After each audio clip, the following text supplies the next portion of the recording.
তো আজকে দেখো ক্লাস 5-এর ইংলিশের ডাফ অ্যান্ড ডার্টি যে বইটা রয়েছে তুলসী প্রকাশনীর, এর দেখো 226 পেজের যে এক্সারসাইজগুলো রয়েছে, অর্থাৎ আজকে দেখো থার্ড সামেটিভ ইভ্যালুয়েশন, এবং আজকে কোন স্কুল দেখো, আজকে হচ্ছে বর্ধমান মিউনিসিপ্যাল হাই স্কুল।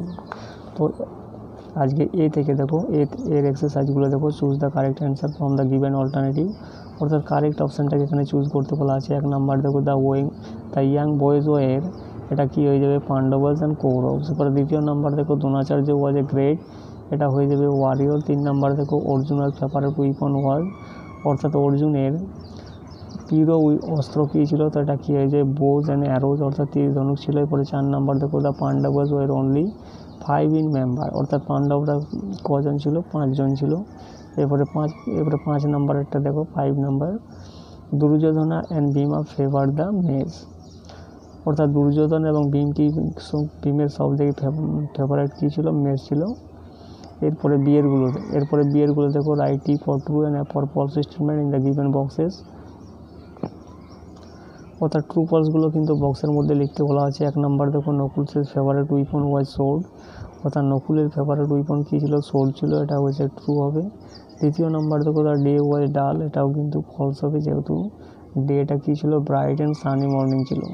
এরপরে 3 নাম্বার দেখো Dronacharya had learn the secret powerful weapons from Parashurama, এটা কিন্তু ট্রু হয়ে যাবে, যেহেতু দ্রোণাচার্য শিখেছিল কার থেকে, পরশুরামের কাছ থেকে পাওয়ারফুল উইপন চালানোর সিক্রেটটা কিন্তু সে শিখেছিল। এরপরে সিএরগুলো দেখো complete the following sentences with information from the text, অর্থাৎ এই যে সেন্টেন্সগুলো রয়েছে, আনকমপ্লিট সেন্টেন্সগুলো রয়েছে, এগুলোকে কমপ্লিট করতে বলা হচ্ছে।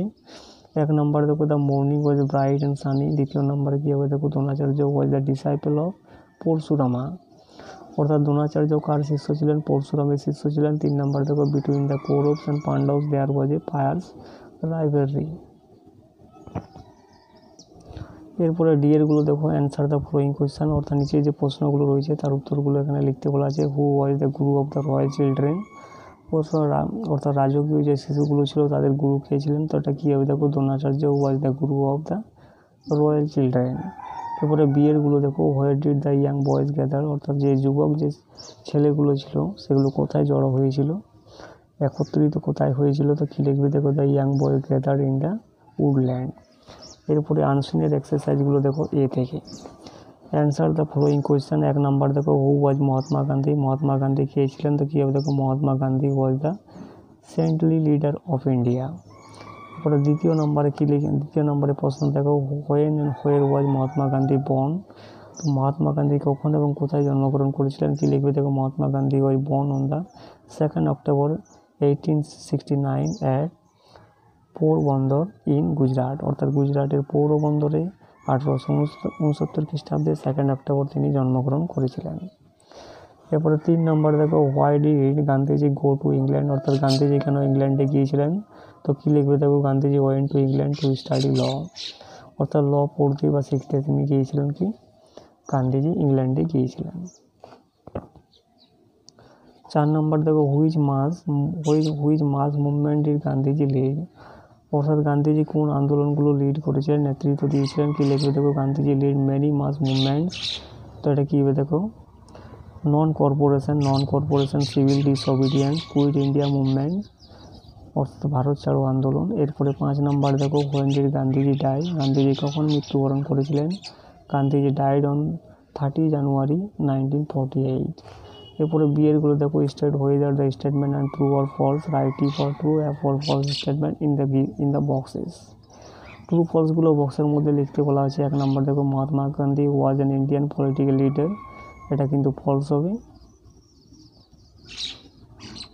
এরপরে 2য় নম্বরে কি দেওয়া রয়েছে দেখো Mahatma Gandhi was born in Punjab, তিনি পাঞ্জাবে জন্মগ্রহণ করেছিলেন, এটাও ফলস হবে। এরপরে 3 নম্বরে দেখো গান্ধীজি ওয়াজ honest and truthful from his childhood, এটাও কিন্তু ফলস হয়ে যাবে। এরপরে দেখো 4 নম্বর দেখো গান্ধীজি লাইকড নন ভায়োলেন্ট মুভমেন্টস, এটা ট্রু হবে। এবং 5 নম্বর দেখো রবীন্দ্রনাথ নেম গান্ধীজি মহাত্মা, এটা কিন্তু ট্রু হবে।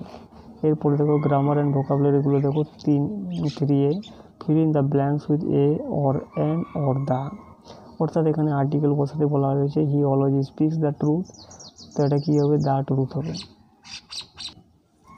এরপরে দ্বিতীয় নাম্বার দেখো mister Sen is an honest man, তো অনেস্টের আগে সবসময় অ্যান বসে। একইভাবে দেখো 3 নম্বরে হি রিডস ইন ইউনিভার্সিটি, ইউনিভার্সিটির আগে এখানে এ বসে, যেহেতু ইউনিভার্সিটির উচ্চারণটা ওয়াই হয়, ওয়াইয়ের মতো হয় প্রথমে। এরপরে 4 নম্বর দেখো the Ganga is a holy river. এরপরে বিয়েরগুলো দেখো fill in the blanks with the adverbs, অর্থাৎ অ্যাডভার্ব দিয়ে ব্ল্যাঙ্কগুলোকে পূর্ণ করতে বলা হয়েছে। We should always try to help others. 2 number দেখো soldiers fight bravely for their country, এখানে হবে ব্রেভলি। এরপরে সিয়েরগুলো দেখো fill in the blanks with proper preposition, অর্থাৎ প্রপার প্রিপোজিশন দিয়ে ব্ল্যাঙ্কগুলোকে পূর্ণ করতে বলা রয়েছে। Swami Vivekananda was born in 1863, he belong to a rich family. তো সালের আগে সবসময় কী বসে, ইন বসে। এরপরে ডিএরগুলো দেখো fill in the blanks with present continuous form of the given verbs in brackets. তো আমরা জানি প্রেজেন্ট কন্টিনিউয়াস মানে ভার্বের প্রথমে সাবজেক্ট, তারপরে অ্যামিজার, তারপরে ভার্বের সাথে আইএনজি। তো এখানে দে আছে, দের পরে সবসময় আর বসে। আর কন্টিনিউয়াস মানে আইএনজি, তাহলে কী হবে, প্লের সাথে ING. They are playing cricket now. একইভাবে 2 নম্বরে দেখো এখানে নট গো দেওয়া রয়েছে, তো রুবিনা সিংকে রয়েছে, ইজ বসবে এবং not going to Kolkata next week.